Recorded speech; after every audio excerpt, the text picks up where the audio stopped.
Is this Portuguese? I don't know. This is like a little funky Lagos. Whose doing is this? Mine? Is this Nick's Pandora? This is a funky Lagos mix. Am I in the frame? Nigerian 70s I funk music. freaking love African beats. Yeah. I feel like this camera is a little askew. Are you sure? Yeah. Oh my goodness, it's askew. Do you want to skew it? I think Armand should just crawl over there. Just tilt it a little bit. Just. Wait, what do you mean askew? It needs to be. It needs to be turned this way. Clarify instructions. I think. Milo and I look great. Yeah, you guys look great. You guys look great. We don't look askew. I feel like my head's like Milito. almost out of frame. Hi, ¿Qué pasa? bud. I guess I could just lean. Well, I'm gonna lean away from the mic if I do that. Yeah. Do you It'll be all right. mean the cutoff? It's rotated too much. Just don't look at yourself. Also, it is definitely skewed. Nick's head's higher than mine. Mm. You know it. It's fine. It's taller. I think he's taller. Bryce is just gonna say What something. I can do is just move it so it's like. Mm. Good. See? That's the best I can do. Okay. I think it's good. At least now it's not cut off. Yeah. What's up to everyone in the chat? I don't like your arm William placement. Whittle. It's your head. What's up, my friend? Yeah, I hate this thing. We gotta get those. Alan's in there, of low- course. Corby, Metz, Yeah. Trickfinger, Cam, Bruin Black. What's up, guys? Thanks for joining us live. I put this in the Discord, so check. Good job. Yeah, thank you. Thank you. Milo's present. Ah, Milito. Yeah. ¿Qué pasa, güey? Eric is. Milito's a thug. Yeah, he is. He's looking at me like, Dad, let's get out of here. Let's go run in the park, Dad, man. where exactly? We forgot to give am you a I? mic, bud. Fascinated that your dog just sits there and doesn't move. Yeah. That's most dogs. He's a normal dog.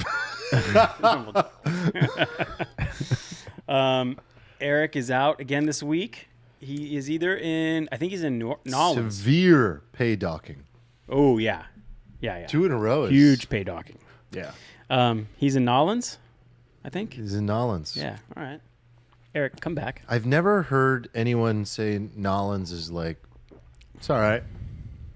Absolute love-hate place. Yeah, I'm not a fan. I think it's like fine. Oh, so Steven has to be the one that's... Hey, you're special. It's true though. You're Like, the first person I've ever heard I to don't. just be like, I don't "Eh, like fine." hate it, but I'm just like. I've only heard love or hate with New Orleans. Well, He was good. Don't bother me. what? Well, Milo was threatening to jump, so. Oh, I see. We can't have you jump in that high a distance, bud. Rough on them bones. Cute. All right. He's a good boy. It was a good He's so- appearance, bud. He's so cute. Yeah. You can lay at the feet. You can lay at the feet. So yeah, he's in New Orleans. We Okay. miss you. Come Fucking- back. What are we sipping on? I pulled a rando dry farm wines. Wow, we got those. Yeah. Nice. It was sitting in it was tucked away behind a bunch of stuff. And We're mom having made a me a makeshift spritz. Aperol spritz. We actually used that sparkling wine for it. oh, you did? Yeah. Okay. It's not as good out of the solo cup though. It really needs to be in like a big wine glass. We probably need to do like a refresh of all of our. We're hurting inventory. on the alcohol. We unless have you There's really a way lot too of many tequila. bottles of tequila, Yeah, it's beautiful. but it's kind of like all we have. Okay. It's a lot of tequila. I mean, there's always Baiju. Oh God. There's always Baiju if you got a hankering. Torture. Ugh, Yeah. Kill me. We do have a whole few racks of tequila. It's a bit too much. Why? Well, it's nice seeing you today, Nick. What? Oh, yeah.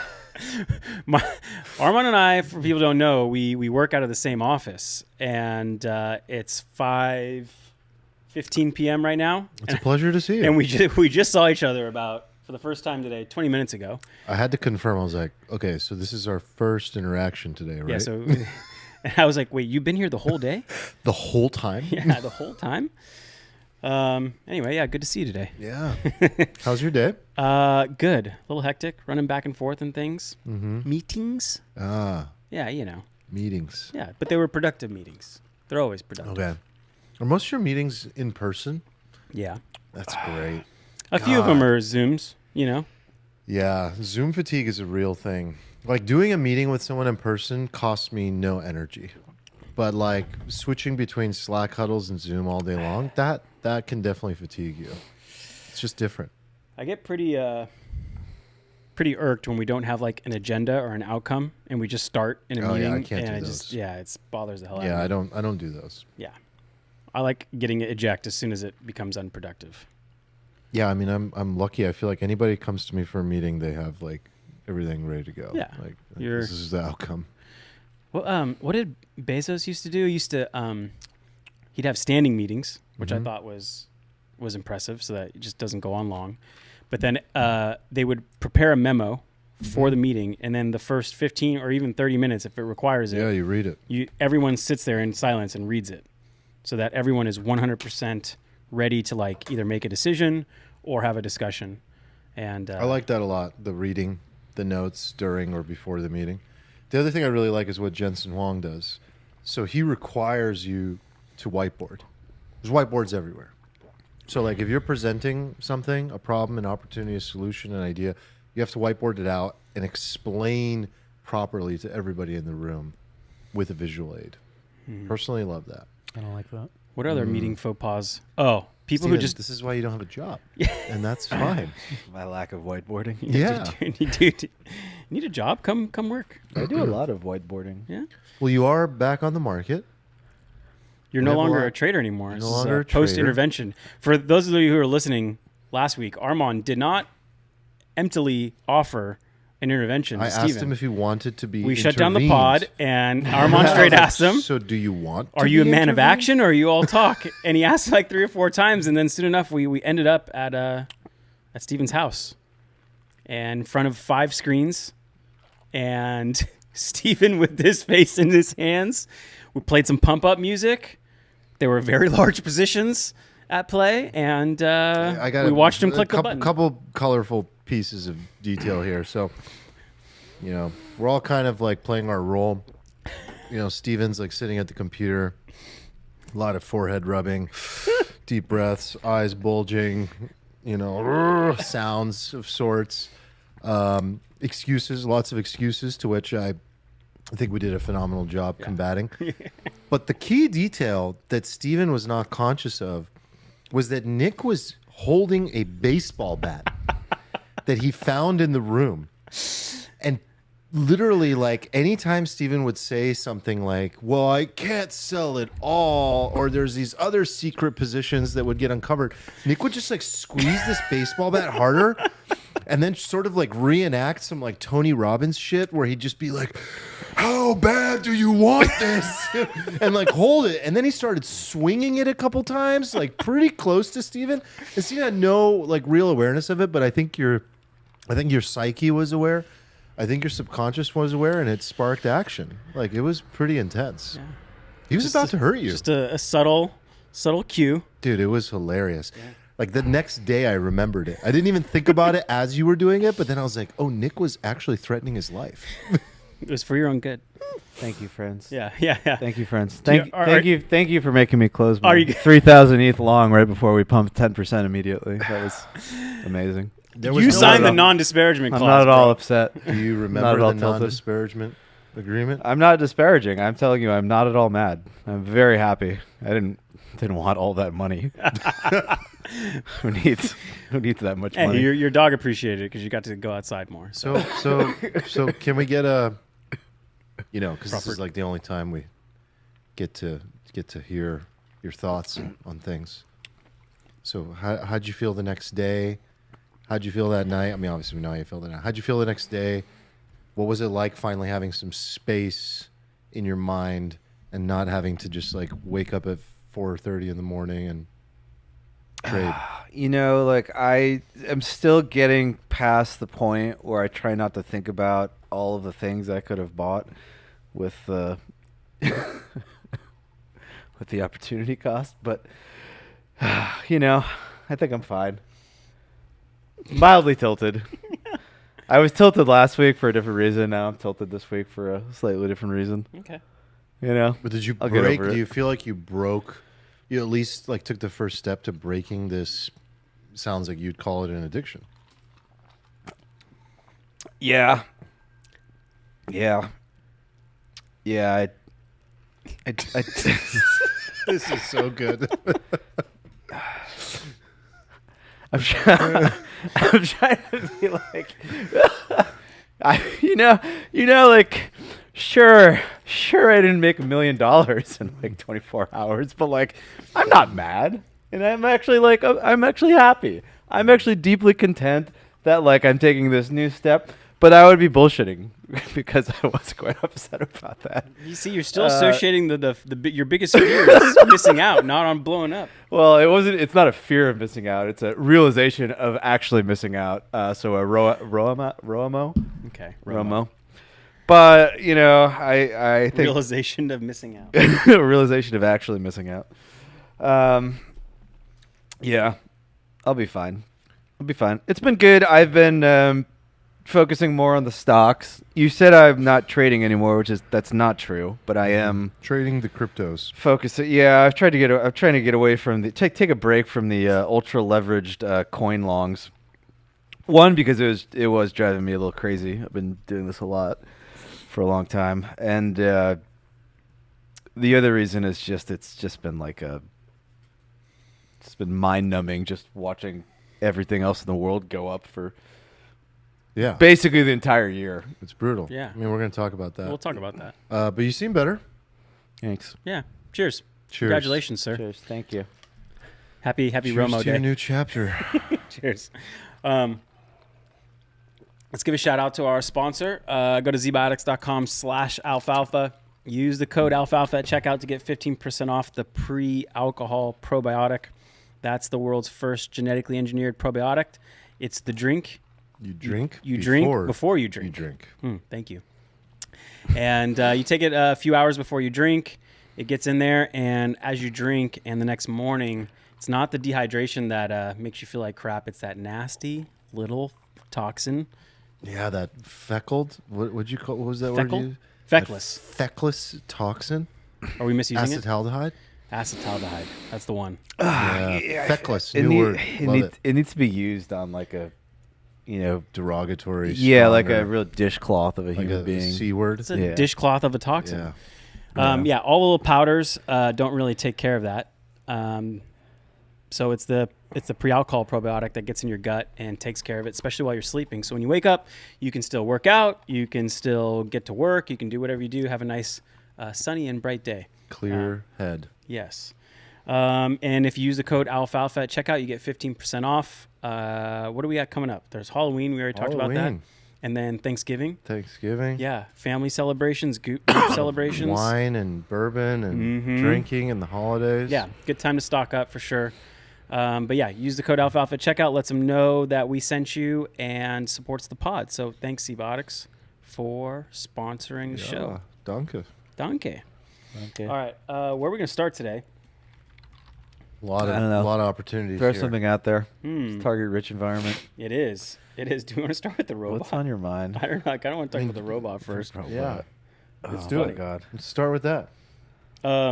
Okay, so This meme I haven't even seen. yeah, there. Want me to throw it up on the screen? All right, Oh so we'll my just start with God, I this. haven't seen this. So for those listening, the tweet says, "Good morning. Your payment has been declined," and it's the robot, which requires a $500 a month subscription, looking over you as you awaken out of bed. God, that's so good. The memes are great. So good. Oh my God. Yeah. So This is like CP30 shit, man. Like, Yeah, this so- is like everything we've seen in movies. C3PO. Oh, C3PO. Oh, Yeah. you accented the wrong letter, so I get confused. Not okay. I didn't realize it was a thing actually until you did C3PO. it. C3PO. company C3PO. 1X.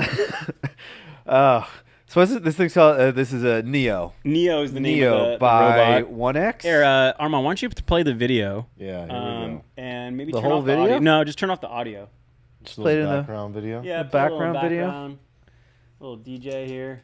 Hey, it's Neo. There's Neo. He's about 5'4". What a great little vintage 85 montage pounds. they put. 5'6". 5'6". 5'6", excuse me. It only weighs 67 pounds. 67, yeah. 67 pounds. yeah. Okay. Yeah, because Little guy. if it falls over, it doesn't want to hurt It's anyone. a short king. Now it can do chores, But he's but strong. It's strong. Yeah, it can lift like 50 to 100 pounds. 56 pounds. 150, I think. It can lift. No, there's two attributes. It was like it can carry 50, 60 pounds, but it can like lift 150 or something. Okay. Yeah. That makes sense. Yeah. Which is good. 150 pounds. That's serious. It's $20,000 up front. It will be delivered sometime in 2026, and it looks like it's $500 a month is the subscription. Now, the big catch is that the robot is, for the most part, teleoperated by a human somewhere else in the United States, I'm told. Right now, today. Yes. Yes. Later, it will be someone in India.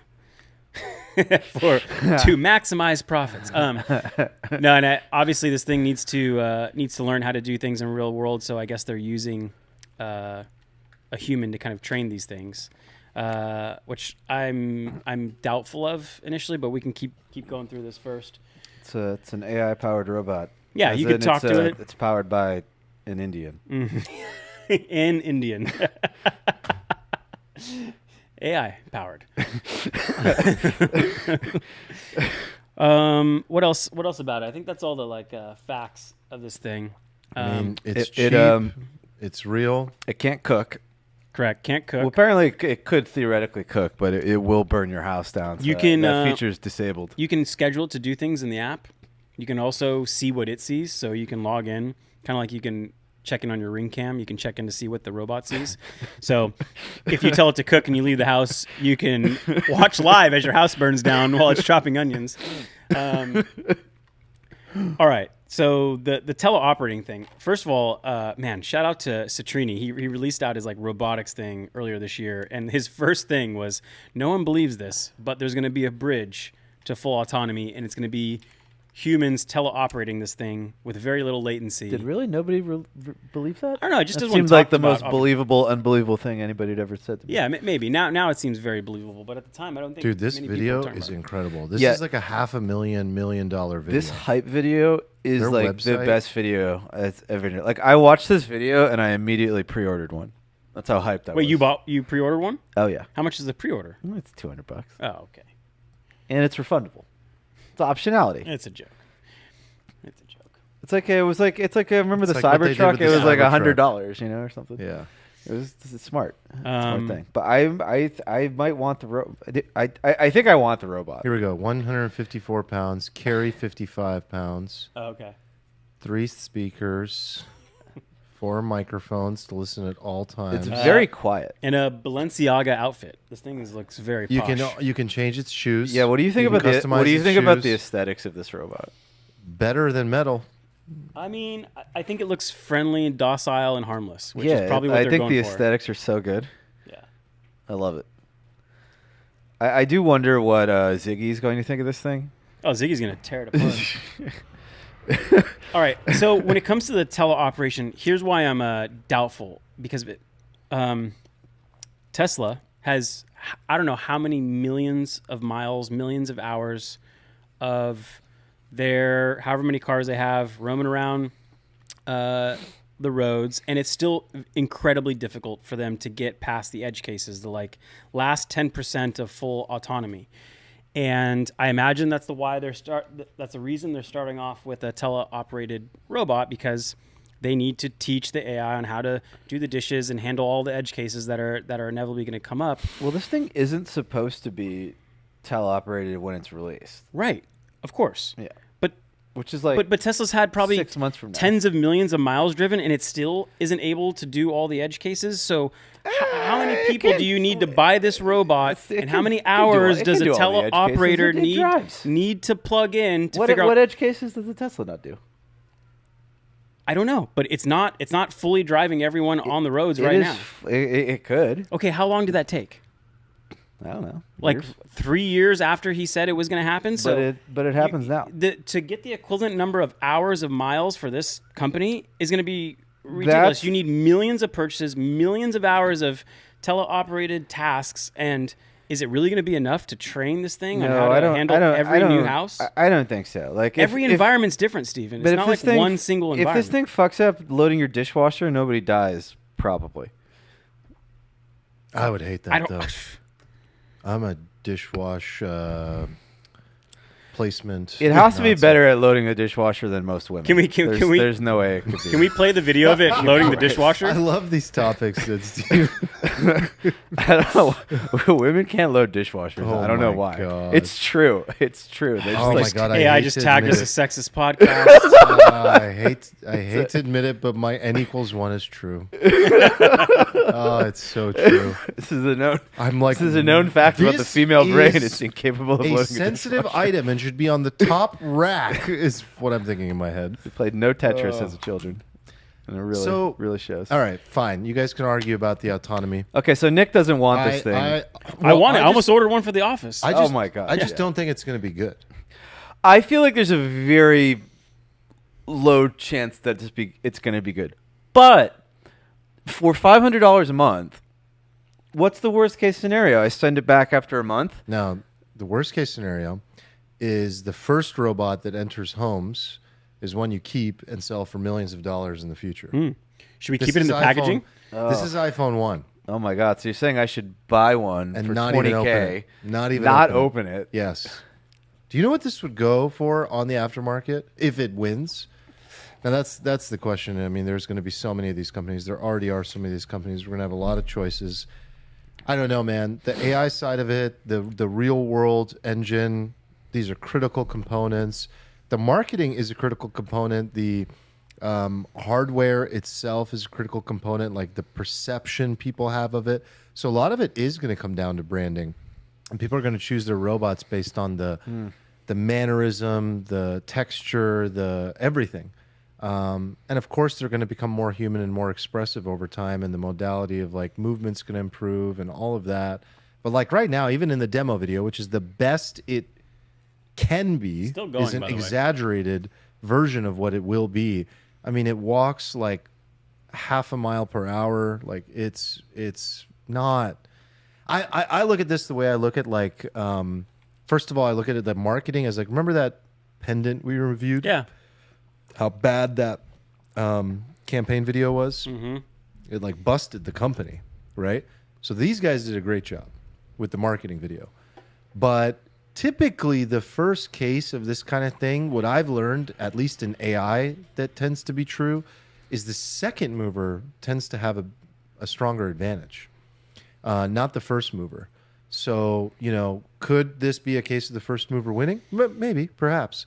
They beat Tesla to it. Like, that's good. That's really good. But Tesla could come in and learn from all of their mistakes and has all of this evidence of like what worked and what didn't, and just iterate and improve upon its approach, maybe mostly from a branding and marketing perspective, and win. And it doesn't have to be Tesla either. So TBD, but like I just don't think the first version of any of these is going to be like an oh my god type of thing. Maybe I'm wrong though. Maybe it's oh my god enough that it can carry my groceries in, and I'm just going to be, people are going to be so mind blown that they'll be like, holy shit, this is incredible. There's a robot in my home. Maybe that's enough. Maybe that's enough. If all this thing, if the only thing this thing can do is successfully learn how to load and unload my dishwasher, it's easily worth $500 a month for me. I if it hate could- loading and unloading. I mean, the for me, dishwasher. it's like if it could clean, it's the worst. if it could keep my house tidy, that's like always a constant generative mess, having like two girls and Yeah. you know Yeah. all of us and how busy we are, like that would be huge. They're claiming this thing can vacuum. Yeah. Oh, the comments on the YouTube videos are great. This is 100% the post-apocalyptic scene from a video game showing you the backstory. Everyone's chilling till those headlights turn red. This commercial looks like the start to a horrifying movie. It's so Black Mirror. I think it's cool. Why is everybody so fucking bearish? I think it is cool. No, it is great. It's is cool as cool. fuck. It is cool, and the cost is incredible. Hey, Neo, why is it a mess in here? Oh, US East 1 is down. Another AWS outage, and your house just turns to shit. Dude, can we just talk about the cost for a second? Like, these guys beat Tesla, and they came in like 30% lower than what Tesla's predicting its cost to be. I don't know how they did that. I mean, huge losses, obviously. Yeah. It all comes down to the fingers. Yeah, right? and The Tesla's hands. been working on that for so long. Like, where'd these guys come from? They've been around for a long time. They've been publishing videos. Yeah. But Anyway, if anyone gets one, let us know. Wait, so you're maybe getting one? I thought about getting one for the office as like a fun thing to have in the office, but It'd be super have a funny to robot have walking in there. around? It'd be super But funny. then when you know it's like a real human being behind it, it's kind of like, oh, this is weird. Okay. If you told me this thing was piloted 100% of the time by a real human being, but for $500 a month, that real human being just cleans my house like 8 hours a day, I'm still buying it. Yeah, I don't Everybody's see like, oh, any- the privacy. I'm like, I don't care. Like, for me, like having some random human see inside my house versus like all the other shit that I give up on a daily see basis. and listen. This thing, like, it should be able to be provable that the thing is like not listening to you all the time. Well, it and by the is. way, everybody has like a fucking Alexa in their house, which Yeah, no, is listening to you all the time already. No, the privacy's gone already. That's yeah, not like that's the not issue. privacy stuff is like, LOL, shut up. Like you don't care about privacy. Nobody cares about privacy. We've already established that. It's not that they don't care. It's that it's an inevitability that privacy is eradicated. Is So we've this accepted it. Is this like the future though? It's like with the robot thing doesn't work out, but we realize we can all get like really cheap like third world like virtual slave labor, and that ends up being the use case. And then God. that's like the new Uber. Like you just like when on your off time, you just strap on your Oculus and you just start piloting some random robots and doing virtual dishes. Oh my God. What color did you order, Steven? The one that not the black one. There was or like the a white beige, one. a There was brown. like a middle one. Okay. I don't know what color it was because I'm colorblind. But You are colorblind. I forget. not that I have anything against the black robot. I just didn't like the aesthetics of it. I wanted like a shades of gray. You can't help gray robot. yourself. Like, you just Yeah, you just literally- self cancel. You literally can't. Self cancel. I don't want anybody interpreting. I my knew I words. shouldn't have read that chat question out loud. What was Thanks, the, Mets. What was the chat question? Nothing. Oh my god! I want to know who wants one, and I want to know who hates it out there, and This- why. The This, gr- this is the best thing ever. I'm so excited. Yeah. I'm so excited. I mean, it's I'm- definitely not going to. I'm excited work, for what it but represents, but I'm like bearish on this like first iteration of this like actually being successful. I like your idea of getting one, keeping it in its pod, dude. keeping it for 20 years. That is worth millions of Unless you dollars. order the BlackBerry the version. first Then robot to enter the home of Americans, like that's really significant. you need the first iPhone version, not like the Trio Palm Pilot version, though. Exactly. That's the concern. Yeah. It's the winner that ends up being the most valuable. But there might be something to the fact that like this is just a generation of technology like robots. Like there wasn't an iPhone before the iPhone, right? Yeah. Like it was a True. first in class That's true. sort of thing. So because there's going to be so many companies, it might be that this is the thing that's most valuable long term. It's all part of the robot class. Do we have an ETA on when like Tesla's robot is gonna be Probably 2027, I believe. a couple years? Yeah. 2027. I think as early as like next year, but that would be like the early version. Look, I'll take the remote piloted Optimus now. I already saw the thing pouring drinks and bartending. I That's would- good enough for me. Yeah. Just give it to me. I will. Just, I like will that have you're- my. Will you throw more parties? I will have my remote Filipino in my robot thing, and I will pay them good benefits and do all sorts of things. But Will you let yours sleep?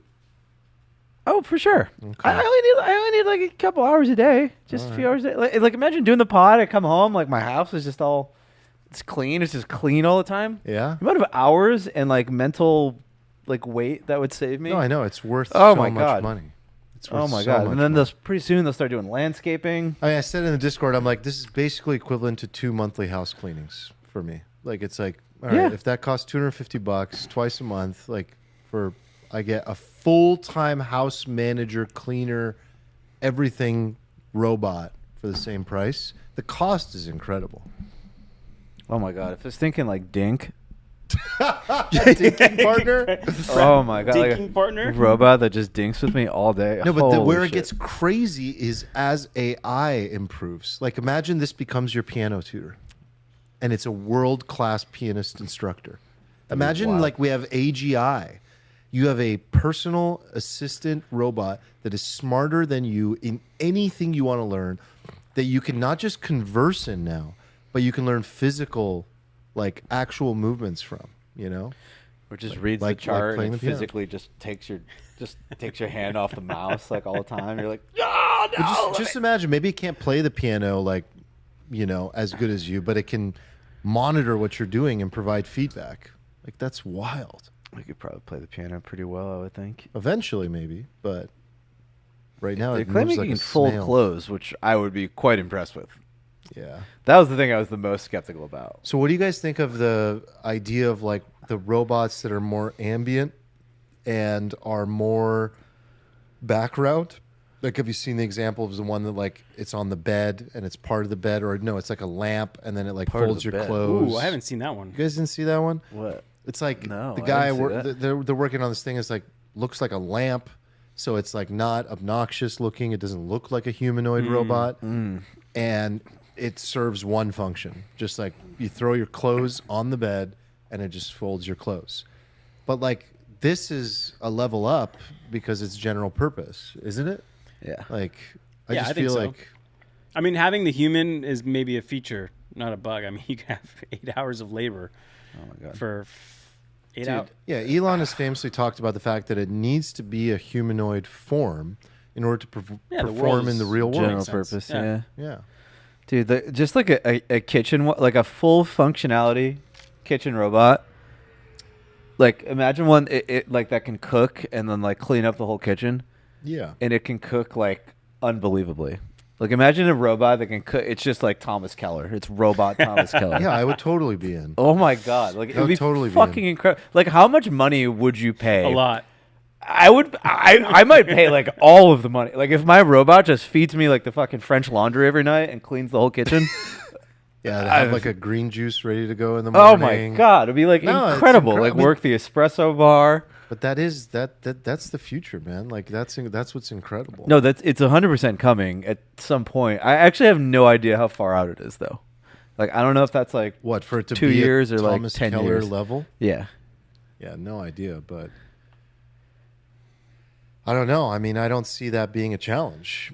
Like that sounds like a solvable problem. I'm glad you think that. I hope Thomas Keller's down to teleoperate a few robots. There's a Gordon. for You the sacrifice. There's a Gordon Well, think about Ramsay it. version. And These just are all fucking just swears gonna at be you and like- slaps you in the face. Like if you get These near are all it. just going to be like new models that are built, right? And then these fine-tuned models of like, all right, we're going to develop like this model that is based on like all this video input of like world-class chefs just cooking in first-person view until it's just like able to repeat and even be a little creative in the process. But like, Oh, God, that would be amazing.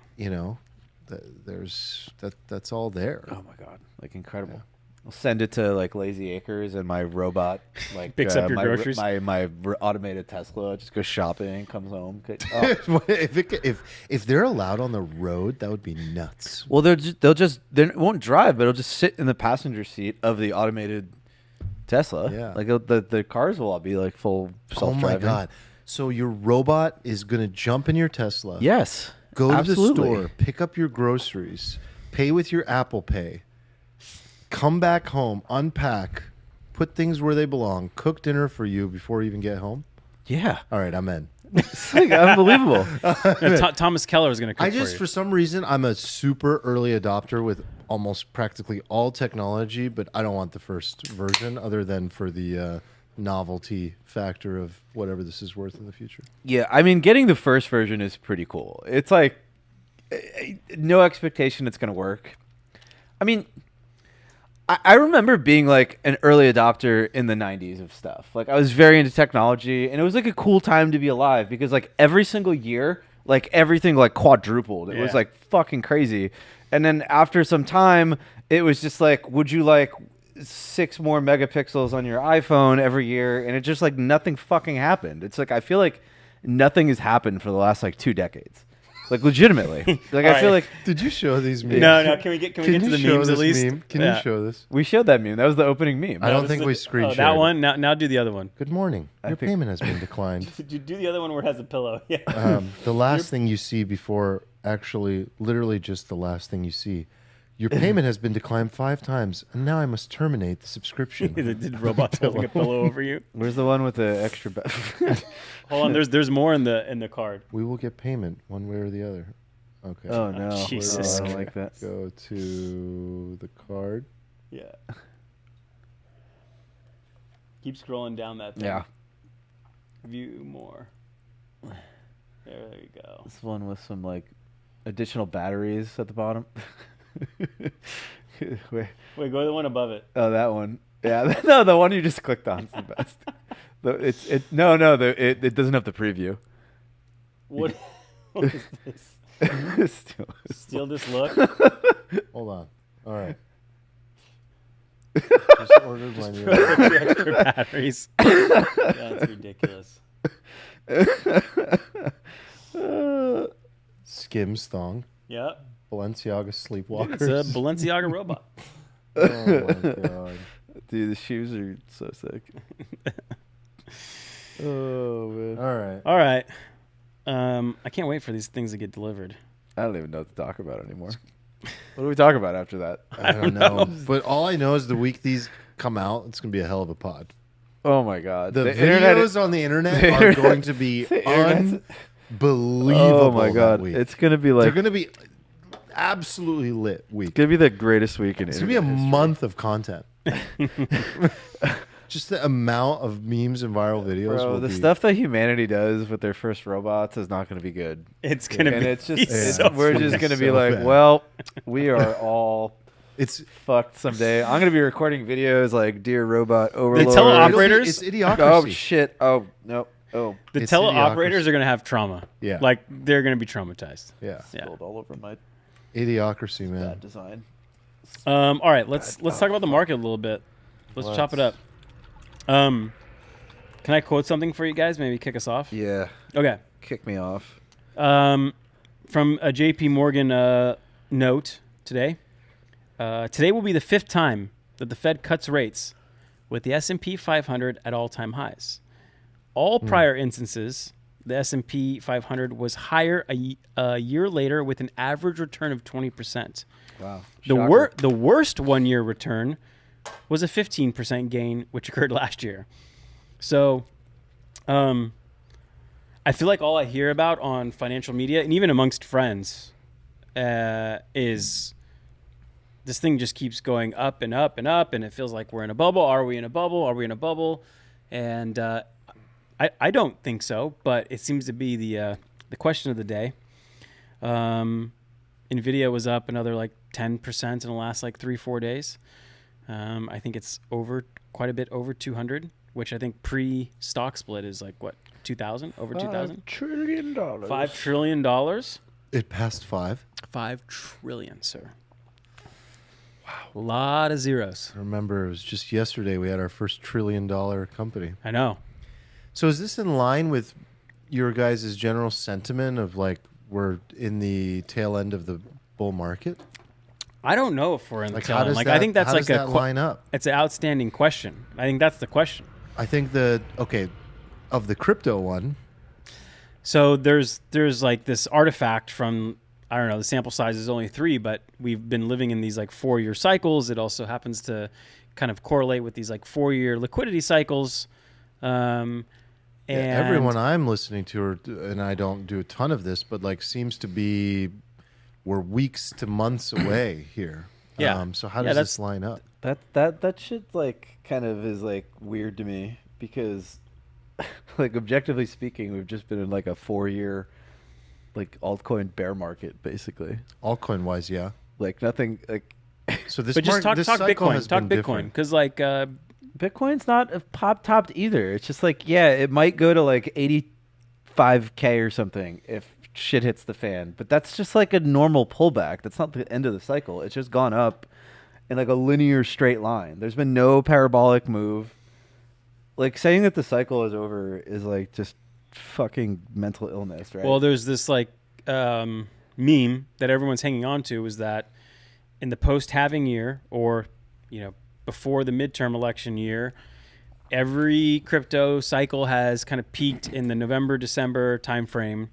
And I don't really buy into it that much, but I did see one of our favorite liquidity experts, Michael Howe of Cross Border Cap, kind of say that, like, yeah, we're kind of approaching liquidity peaking, and maybe it's this quarter, maybe it's next quarter, and global liquidity should tend to kind of go down.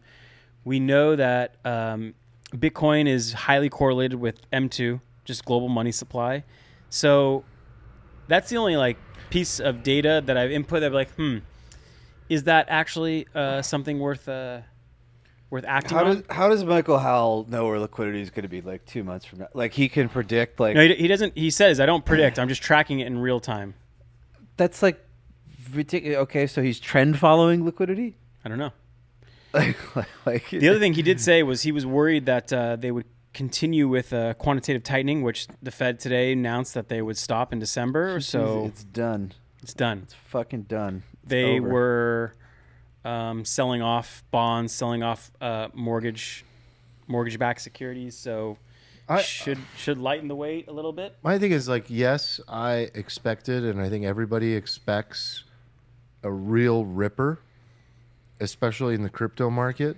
We definitely have had one in the stock market and continue to just see a lot of up only. So we would expect that crypto eventually has its day, even if it's very fast, right? But we know that Bitcoin has exceeded all-time highs when basically nothing else has.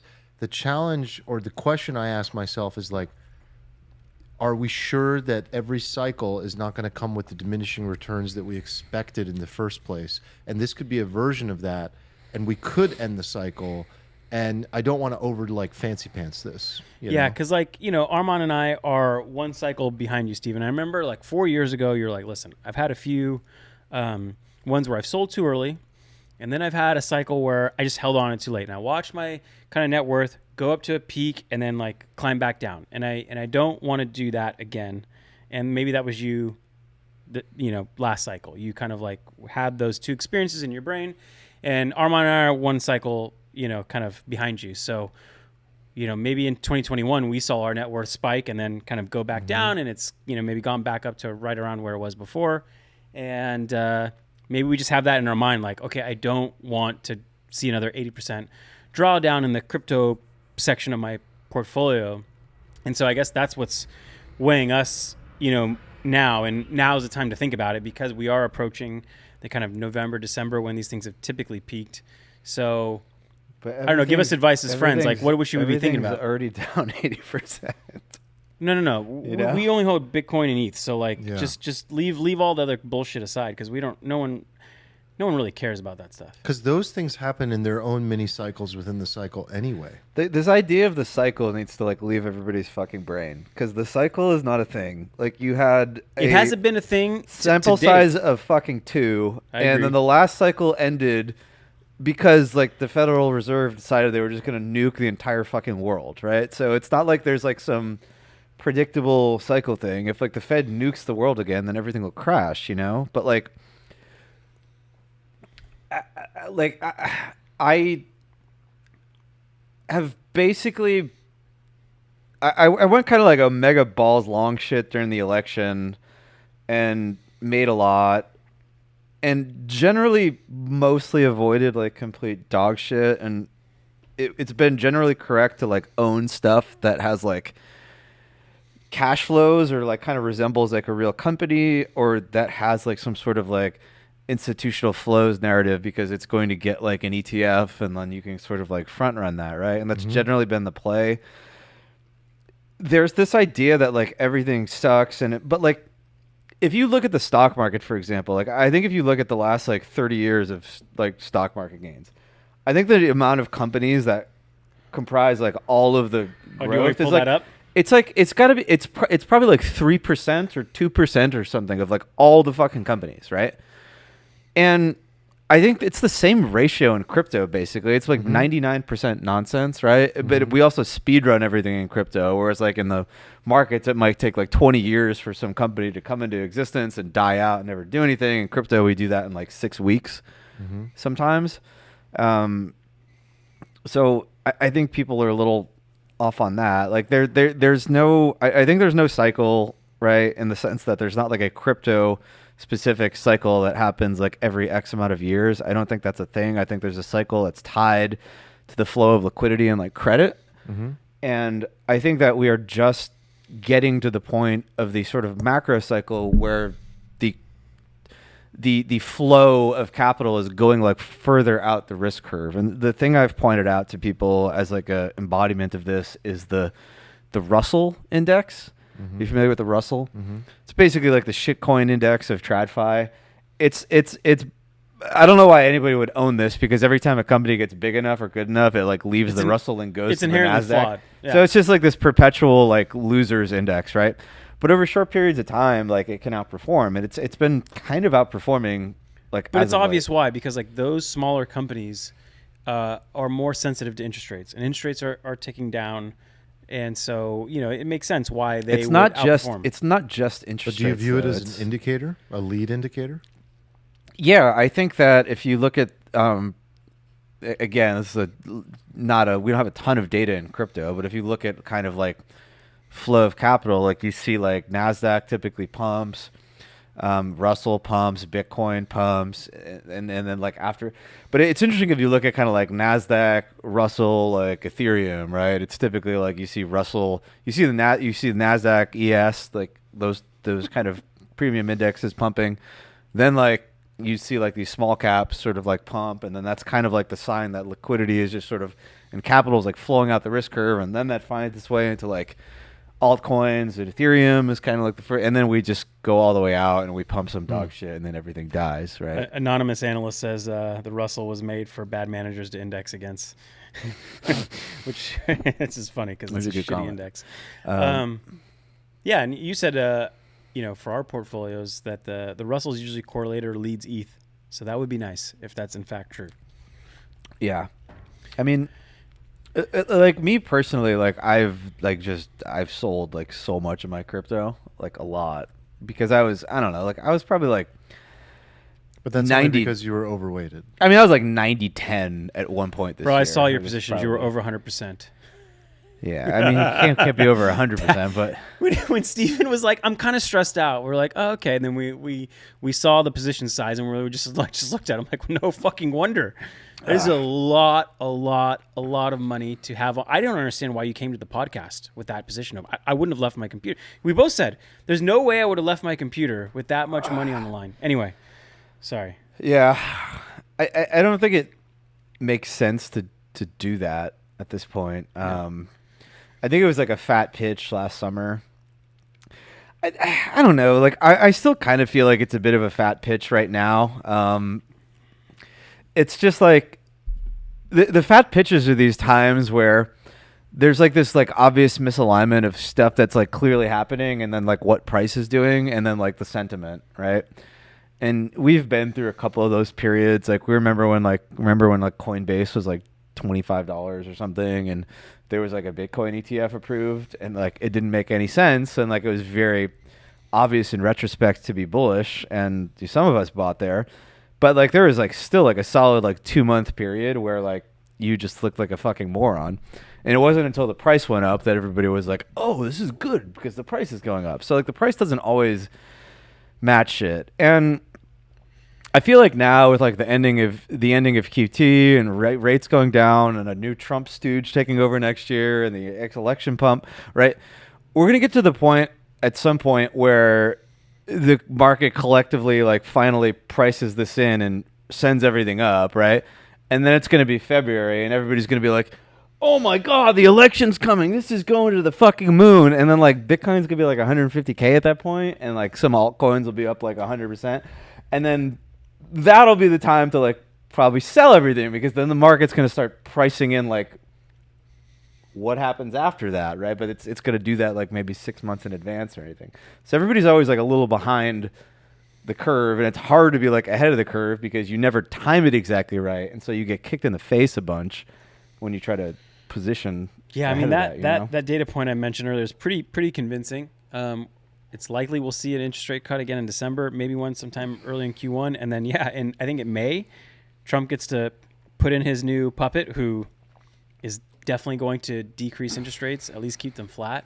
Mm-hmm. It's a kind of a bubbly time to be around in a good way. Would you agree though that like you probably think like the question is more like what should I long as opposed to like should I be long, so right? Can I interject what I think Eric would say? Like, quit talking about crypto.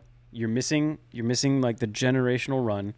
It's in these like AI related stocks, and if I were him, I'd probably be saying you need to keep an eye on CapEx. We just saw some earnings releases from like Facebook and others, and they just increased what they said from last quarter. They're going to spend even more than what they spent last quarter. And they probably have a pretty good reason, to when analysts say, well, where's the profit coming from? Like Google and Facebook's ad businesses are benefiting from the AI. They're very healthy. They're making money. So their margins keep going up. So, they could say like, hey, we're getting some kind of ROI off our AI investments. Now, it's not super intelligence, but, they're still going to keep investing for it. And no one's calling for the year of efficiency on these AI investments like they did when he was investing in the metaverse. So I don't know. I think Eric's kind of got it pinpointed right. Just keep an eye on the CapEx spend. As long as it keeps hitting expectations or keeps rising, maybe the gravy train will keep going. Yeah, so to zoom out into the broader market, like I know Patrick in the community also asked us to discuss this, so just going to prompt that. But how are you guys looking at, so you were overweighted crypto, you were like 90-10. How are you looking at stonks? How are you playing this? I also would love to talk about this idea of direct indexing that keeps popping up for me and something I'm going to start doing. So I want to kind of open that too. Mm-hmm. So what I have personally done is I've taken myself from like a 90-10 crypto stocks to I think in my liquid portfolio, I'm now 55% equities. Mm-hmm. I think I've gone 55% equities, 10% precious metals, and like 35% crypto. So I've had to sell down actually like a lot of mostly Ethereum because that was the thing I was like kind of overweight, and I didn't have to like touch my Bitcoin that much, and I feel a little better like not touching the Bitcoin. It just feels like more of kind of like a steady state long-term macro asset, And then within that like equities bucket, I think I've carved out like 15% of that bucket to kind of just go to like robotics specifically. And then I'm looking to do like another 10-15% kind of in AI specifically. And my plan is to basically have like sort of like a direct indexing kind of thing where I have the general market for like a percentage of that. I have a percentage allocated like specifically to big tech, which for me is just like Microsoft, Nvidia, Tesla, and Google. Mm-hmm. I think I'm like really bullish on Google right now, actually. Well, I mean, like the chart is really incredible. bullish on Google. Dude, they just had a great quarter. I think the reaction was good too off of Yeah, like look, I think to like 80-20 this, like if you're like 7%, and they're closing deals on TPUs, like Yeah. their business is expanding on all fronts. Like Nvidia doesn't have the monopoly that everybody thinks it has, especially with these deals that Google's making. Yeah, I would agree with that. I mean, Google still has to prove a lot with his TPUs, but if we're going to be running a lot more inference in general, like this is very bullish for Google. do you own all four of those companies? Yeah. Do you own them in the equal weight? No. Or like what do you do and why? I don't own much Microsoft. I got way back into Nvidia after selling off like what I'd held for 13 years or something. And then I'm in Google. What else am I in? Tesla. Yeah. But the smallest one's Microsoft. Yeah, Microsoft's my smallest one too, but I just feel like I have like personal biases against it for some reason. I don't know that like I have a good. It just doesn't feel right to own a bunch of it. Yeah, to and me. I still hold, like it looks. I still hold plenty it of looks good. Coinbase, but I don't really count that because it's just like I dumped all that for Robinhood. Yeah, I just don't even count it because to me it's just crypto. Yeah, it's kind of a gambling bucket. But like to tie into Nick's point, like I feel like the play is to just go out tomorrow and just buy like if you are trying to like gamble your portfolio, you just fucking buy leaps on all like the tech, Yeah. Just buy like Google Leaps or something. That's what I've been doing. Like every time there's like even like a 5 to 7% dip in something, just buy some leaps on it. Most of the portfolio is in a direct indexing thing. Like JP Morgan has their little direct indexing thing. You pick the NASDAQ or the S&P 500 and they kind of buy the stocks individually. They weight them appropriately to the indexes. They tax loss harvesting. So when you look at your portfolio, it's every individual stock, not like a S&P 500 ETF. And my goal is to kind of do what's similar to what Steven's been doing, is take some of the crypto gains over the next like 3 to 6 months and kind of just keep them piling into that. Yeah. One thing I've been thinking about more is like some of these thematic portfolios, right? Like a robotics one or an AI themed one. Citrini's pretty good, in terms of like a paid follow that like publishes, hey, this is what the baskets are. They're kind of hard to follow in that there's sometimes international stocks in there, which, in Schwab or Fidelity you may not be able to buy, but like in Interactive Brokers you certainly can. But I kind of want to talk to you about the direct indexing thing that you were talking to us about yesterday. Yeah. So when I've done them, it's always been like you pick an index that you want it to mimic. Like even Wealthfront Right. will do this. You tell Wealthfront, I think you have to have a 100K minimum in there to do it, but maybe they lowered the minimums recently. But you go in there, you put the money in, you pick the index, and it basically mimics it. But you were telling me yesterday, you were telling us yesterday that I think Fidelity and I think Interactive Brokers might have this. Yeah, and starting with a basket of stocks that's much smaller. Like You can hand pick you them. can hand pick them. Can you hand weight them? You can. You can hand pick them. You can hand weight them, and just generate your own buckets. And I think and then all the tax loss harvesting still happens for you. You we own should the talk about stocks that individually. for a quick second. So Yeah. I pulled up the data that JP Morgan gave me on like, hey, here's our tax loss harvesting vehicle. It generated like an extra, on an annual basis, like 2 to 3% post-tax gains. Dude, so that's incredible. If you assume like an 8 to 9% average, an extra 2% is actually like a really big juicer on the returns for holding the same exact stocks, just in a different vehicle with some like automated tax loss harvesting. And that's after tax. You still have to take into account their fees, and with them, as you put more money in, the fees go down to like very, very low. Wealthfront, I think, is like 35 basis points to automate it. It's relatively cheap. Yeah, what did I say when I looked up Fidelity's cost? Did you say It was 40? $5 a month or something. Oh, it was not even like it was like a monthly fee. It wasn't even. I mean, there must be some fee. Anyway, other than what that. I was thinking about is kind of combining some of your thematic ideas with the direct indexing and kind of put together these like 30 stock kind of Yep. themes Yep. with the direct indexing, and that seems the way to go. Yeah, and I think ideally, there's like a weight, like you can only do like 20 or 25% max weighting on one stock, but like that's still really significant. Like that's still really good.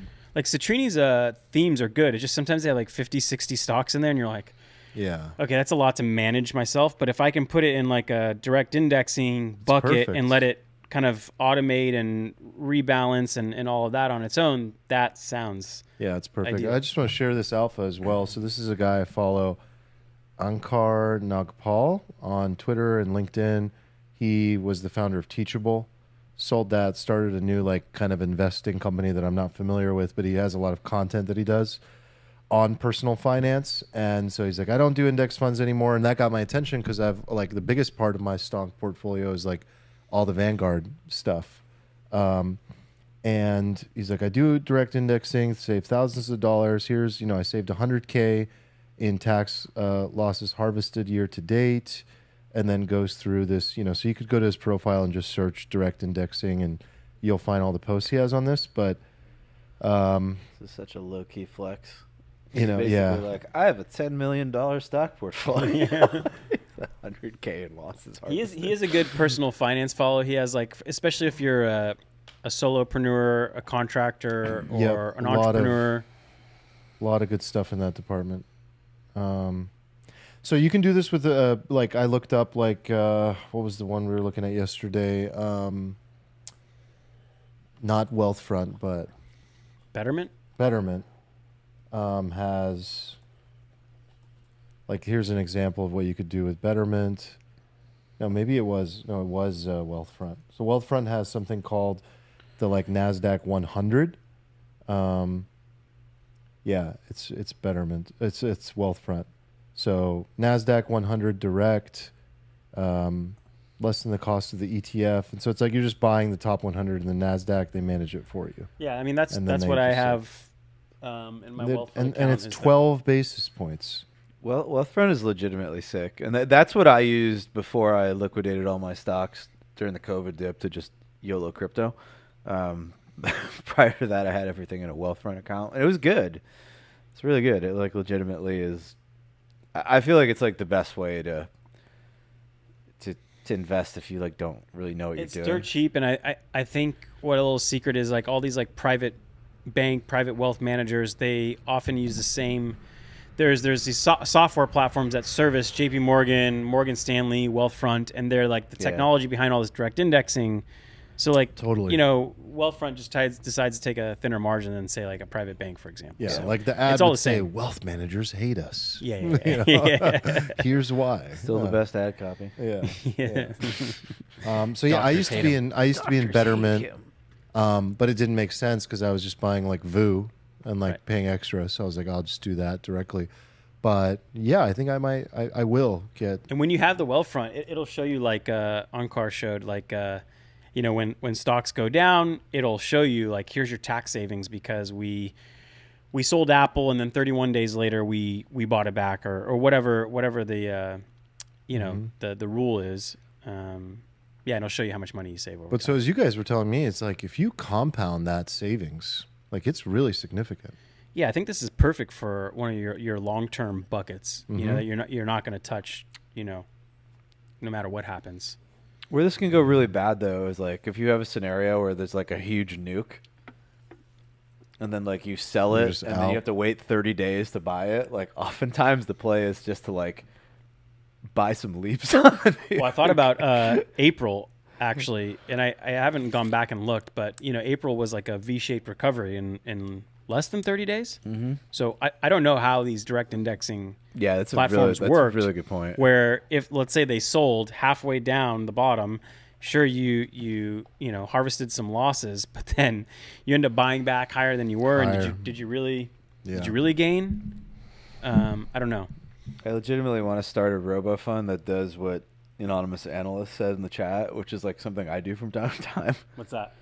So anytime we get a 20% pullback on SPY, SPX, buy 40% out of the money yearly leaps. Juicy. And depending on the way you size that, like I feel like if you back tested that, it would just like crush, you know? It would just crush. Especially because we're in like a Ponzi market now. Like I also think like if you were to like back test this stuff, it's not relevant anymore because they used to like let the market go down. Now they don't let the market go down anymore.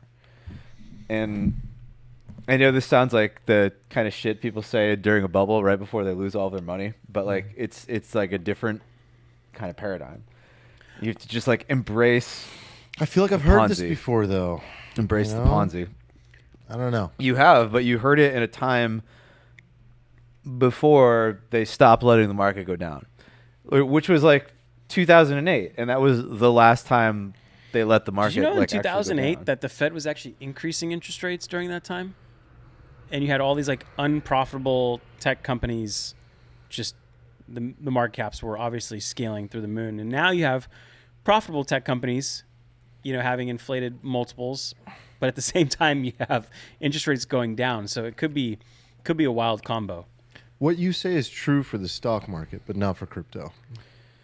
Yeah, well, crypto doesn't. We had a clear 2 last cycles for crypto.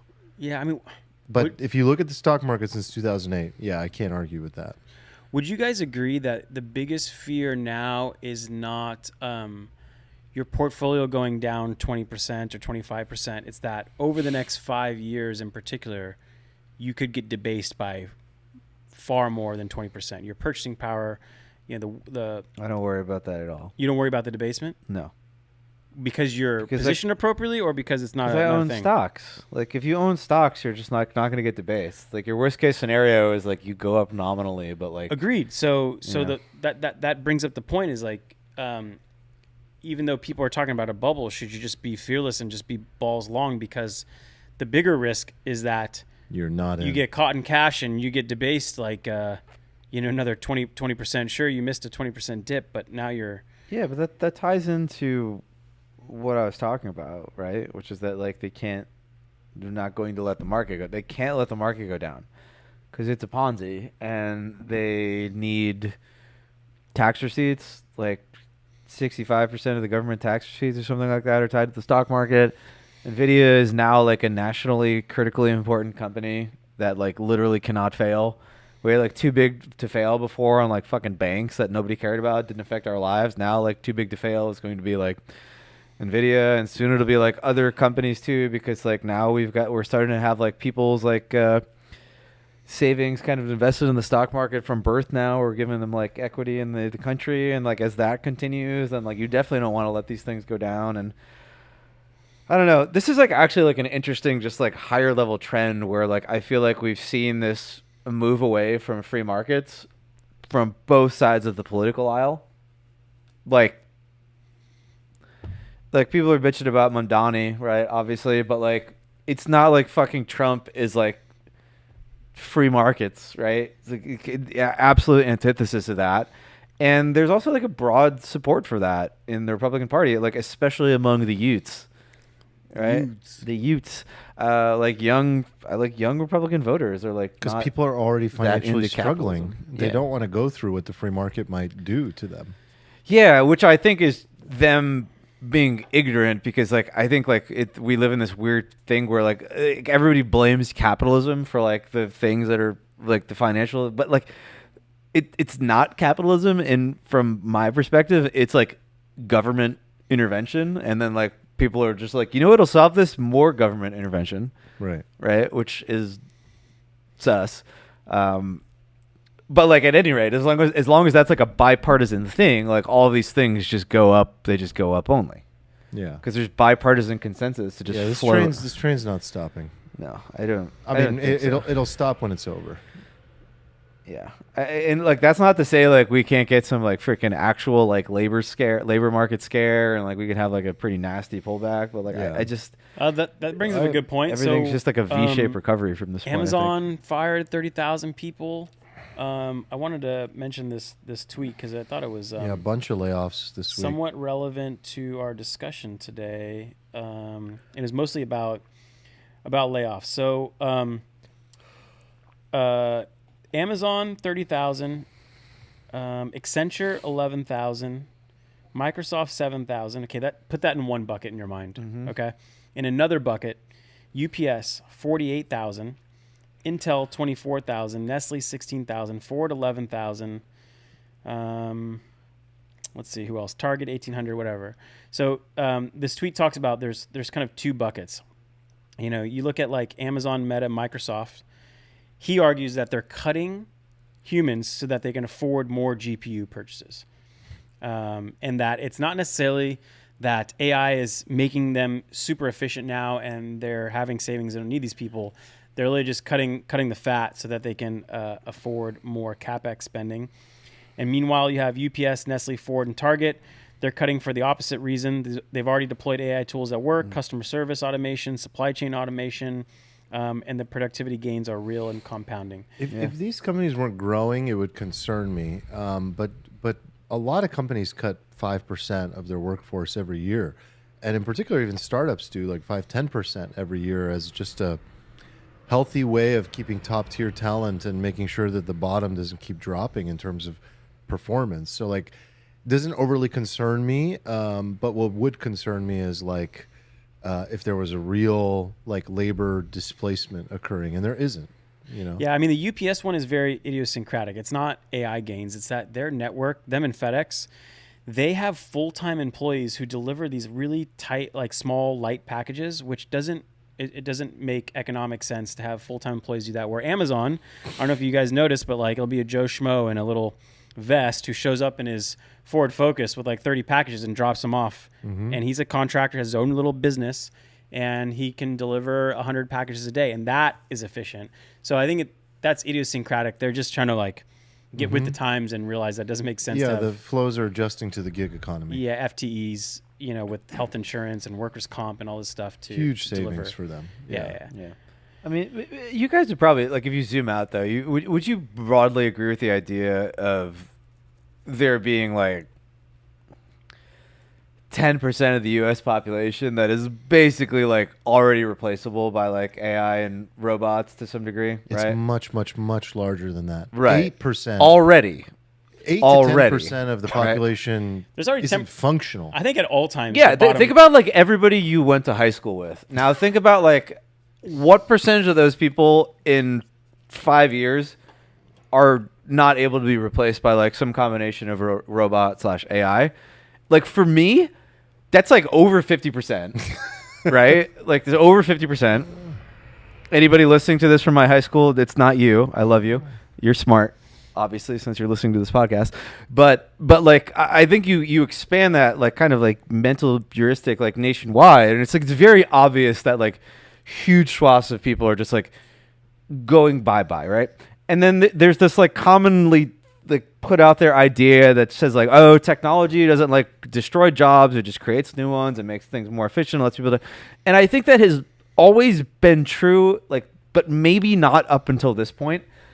And I think that we are definitely going to go into like an era of like UBI, because like we have to like keep the plebs at bay, right? Otherwise they start electing Zorons everywhere, and then like eventually like everything blows up, right?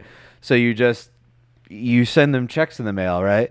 And then like if I follow that rabbit hole, it's like you take these companies like Nvidia, right? Mm-hmm. And then like honestly, Trump is probably just like ahead of his time. Like the idea that like we're gonna have like free markets in like a libertarian sense is probably just like a dead dream at this point, because like robotics and AI exist, right?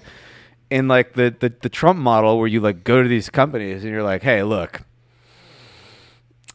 we're gonna basically let you make a bunch of money. You gotta cut the government in. The government kind of absorbs into some of these companies, and then like we just take some of that money and we funnel it to the general populace so that people don't riot.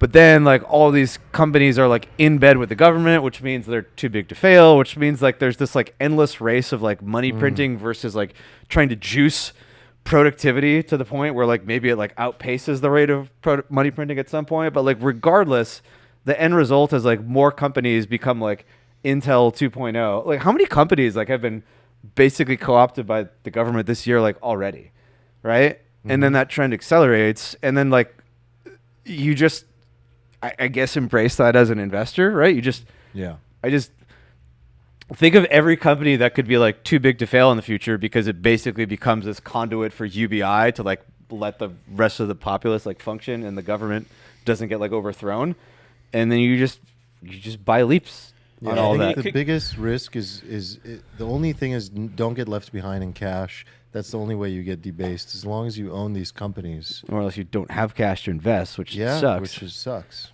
Yeah. But if you have anything, like you just, I don't know, like if I didn't have like a lot of money right now, I would be living like a fucking homeless person. Yeah. I would just be in my mom's basement. I would just put like every dollar I had, I would just scrounge it together, just put it all in the like big tech and shit. Yeah. Because like, and some Bitcoin, because like I just see the writing on the wall, and it's like you said, it's like you gotta like outrun that fucking tsunami wave somehow, otherwise you get caught in it. And you don't have a lot of cash, the only way is top ramen lifestyle. Like there's no other way, because it will get past you. What percentage of the S&P 500 is NVIDIA? Like 10%? I don't know. Is it that high? It might be, actually. It might be that high. It was 8% when it was a $4 trillion market cap. Like, I think yesterday... An extra trillion. I think yesterday, like 90% plus of the index was down, but the index was up because NVIDIA was up. Yeah. So, I mean, they'll kind of protect it just for that reason alone. Forget the UBI like channel. It's the golden goose, right, for markets, and it's also the golden goose for AI, which is the golden goose for all of the other stuff. It powers like the robot we looked at earlier, right? That thing's powered by like NVIDIA chips. That's the other thing we didn't like touch upon that I think people are like unaware of. So when I first got into like e-commerce and selling stuff online, like back in the day, one of the things I didn't know going into it that I soon became aware of was like, oh, everything is already commoditized. Like everybody already makes all the stuff that you want to sell, or at the very least the components that you want to put together in a thing to sell. And it's actually like you when you start doing this, you think like, oh God, like well, how could I possibly make this? And it turns out it's quite easy to make widgets on the internet. And I think we're already at the point where it's just like anybody can kind of like make robots. Like all the components to like make robots, they exist. Like there are all these companies like in the Citrini basket that like make all these fucking components. And these companies are sort of just putting them together. They're slapping a bunch of nice marketing stuff on it. And then ultimately I think these companies probably have like their like the data, the training, that's maybe the moat. But I think the moat to like building like an actual like physical robot is like not that high actually. Like training data aside, and I think a lot of people are gonna do that in the near future. Be Well, robots I think everywhere. the one that has, to Nick's point in the beginning of the discussion, that gets the distribution the fastest will definitely have an advantage. because of the network. But there are effects and the different data? approaches. Like the Waymo approach and the Tesla approach are completely different. Like What you know, what is the difference with those? approaches? different technology, like the cameras versus the Like sonar, LiDAR versus lidar, so. and also like being a more sort of like centralized, versus open world approach where you can just like generate your way toward like being able to adapt to any environment versus like closed training data to know you can definitely 100% That's Google, right? perform a task. Yeah. Yeah. So like Yeah. Waymo is like LG Electronics is like, we've made a robot that works with all LG electronic devices, and that would be sick. Yeah, actually. the Google Waymo, they were about to launch in San Diego, and you could see the humans driving around in Waymo cars nonstop around San Diego because they're trying to get the data to do it. So I think that's what they're good for. Where Tesla theoretically could just plop a Tesla in a brand new city it's never seen before, and it just figures it out. Yeah. Did you guys see the data on the decrease in physical injuries and deaths per mile based upon Waymo? No. Oh, based upon Waymo. Yeah, Waymo's data, and then you extrapolate it, it comes out to the equivalent of saving 787 worth of humans every 2 weeks. Damn. Do you know what percentage-wise, less it is? I don't know. I have it I know somewhere Tesla stored. claims they're 10 times safer than a human. That sounds about driving, right. Yeah, I think that sounds about right. But imagine there was a plane crash every 2 weeks. We'd be freaking out. And that's essentially what happens now. And there's technology that can just get rid of it. I mean, we're just numb to car crashes. It's just it's Way devastating. more than a plane crash every 2 weeks. Yeah, it's It's probably probably like a plane crash almost every day. Yeah. Maybe every day. But, Waymo's data shows that you can basically get rid of those. And, I was talking to my buddy Chris about, when your daughter is able to drive, it might be illegal for her to get behind the wheel. And Probably, yeah. her insurance will probably be some astronomical amount. Insurance will be insane. Be like a luxury to be able to drive a car if Will you it be can insane, afford the though? insurance. It'll probably be cheap. It'll probably be cheaper. For a human driver? Yeah, because that human driver will be driving with a bunch of robots. So it'll be cheaper. No. They're more. No way, They're more dude. likely. No to way. Get in an accident. No, they're less likely to get into an accident. No. What, I feel like I'm being gaslit here. No. Where are you more likely to be in an accident? As a human driver driving with 10,000 other human drivers on the road? Or as a human driver driving with 9,989 I think you're robots mistaking on the whose road? fault it is. It's the human's fault. So you're It down is, to but, one data point of human, and the human is the one that's going to make the fault. But your odds of getting into an accident are way lower as a human if you're driving with other robots. I agree with what you're saying, but you got to imagine inside of an insurance company in a meeting, there's an actuary and the business guy. And the business guy's freaking out because all the insurance costs and all these automated cars is going down and their business is failing. And the actuary says, human driver, more risky. Automated driver, less risky. And the guy's like, we need profits. Charge the human driver more because it is more risky. But that's ridiculous because I would just come into the market as an insurance company. I would just start an insurance company where oh, wait, I can insure human drivers. The odds of a human getting into an accident are now way less because they're surrounded by robot drivers. And that'll probably happen. Yes. So your insurance costs will be lower in the future than it is today. Your total probability of getting an accident will be lower, yes. And your insurance costs will be lower. But the insurance costs will be much higher than if you just had Autobot, right? Yeah, I see for what you're sure. saying. Yeah. Yeah. Oh, I don't think it'll be illegal to drive, but I think it'll be a very difficult I think it will be license. illegal in It'll be a a lot of difficult places. license to get. Not in it's not gonna be illegal in random rural areas probably, Yeah. but it might be illegal in New York City, Yeah, totally. and which would make sense, honestly. Makes sense. Yeah. And then the traffic, the traffic efficiency gains will be wild. If there's a bunch of robots driving, the traffic jams kind of You could also live outside the away. city, and not really worry about living in the city in your commute because it just drives yourself and you can be efficient while you drive. And yeah, parking lots matter less, more, less. Yep. Yeah. You just sit in Be the some fun back change. seat with your Waifu bot and just chill. Have an enjoyable morning commute. Yeah. I'm so excited for unsupervised self-driving. Unsupervised. I just got. Did Yeah, you get want the that. V14? The V14? Did What's you that? upgrade your software? I don't keep track of the V's. It just you tells gotta- me to upgrade, and I upgrade. Yeah, you gotta stay. You gotta stay. Do you up get to charged date. more, or is it a Parks subscription? now, dude. Parks pulls right into spots, pulls right into Mine lots. is pulls- always parked. Did you not? No, it did it terribly before. It's always been great. Well, maybe I think you just finally downloaded the original thing you were supposed to download when you got your car. I think you're gaslighting me now. I am not. I literally have been using auto park since the day I got the car. It's like an amazing It feature. wasn't that good. But Is now it It's really always that been hard? like incredible. It's always been flawlessly parking.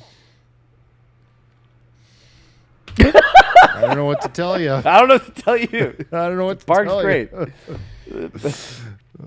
All right, guys. You teeing one last thing up? No, I was gonna wrap it up. You gonna wrap actually. it? Okay. Yeah. That's good. Armin's I feel got a hard stop. satisfied. I Yeah, feel he does. satisfied. I know that was a. I just saw our thumbnail. What the fuck am I wearing? What is this? I don't know. You're hanging out with your friend. What's our thumbnail? It's me looking like a psychopath with a robot, Let me see it. and it doesn't match the title at all. We got to change the title. That's okay. Besties. Oh, you look like a psycho. I do look. What are Well, you're friends with a robot. You are a psychopath. Yeah, you look What excited. is this? Oh, I saw it. I, Yeah. AI generated Steven. I like it. Thanks, Alan. I'm just the whipping boy for our thumbnails now. Yeah, why Yeah. not?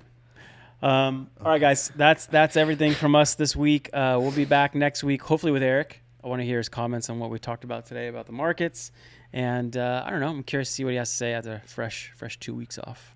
Watch him come back and say, New Orleans? Fine. Yeah, just fine, just in the middle. Guys who are in the chat, thanks for joining us. Like the video if you haven't already. All the links are at alfalfapod.com, including the Discord and the YouTube channel. Subscribe if you haven't already, and we will see you next week, guys. Adios. Peace.